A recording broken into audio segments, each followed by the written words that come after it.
د مقاومت جبهه وایي په تاجکستان کې د طالبانو سره مذاکرات یوه اوازه ده.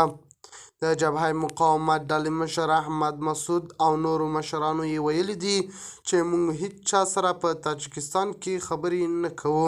دا احتمالاً یوه اوازې دي. د خرابات ټي وي چینل درنو لیدونکو سلام، ستړي مه شئ، وخت مو بخیر. هیله لرم چې جوړ او روغ به یې. په سر کې یادونه کوم که خرابات ټي وي چینل مو نه وي سبسکرایب کړه، په درنښت سره خرابات ټي وي چینل سبسکرایب کړئ.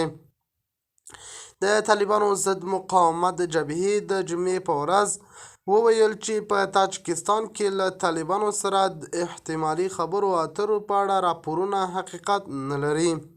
د احمد مسعود په مشرۍ د افغانستان د ملي مقاومت جبهې د یو اعلامیې په خپرولو سره ویلي چې په دې وروستیو کې ځینو رسنیو په تاجکستان کې د ملي مقاومت د جبهې او طالبانو ترمنځ د خبرو راپورونه خپاره کړي چې حقیقت نه لري.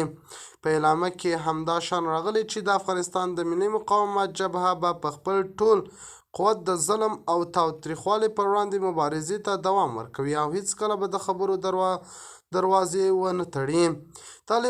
طالب چارواکو تر اوسه د افغانستان د ملي مقاومت جبهې سره د احتمالي خبرو اترو په اړه څه نه دي ویلي.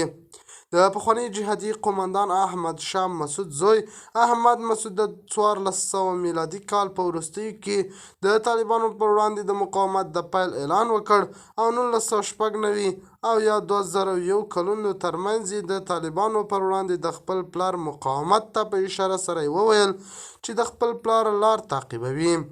د خرابات ټي وي چینل درنو لیدونکو دا و زموږ ته د مهال چمتو کړی خبر. الله په امان، تر بیا ښې چارې.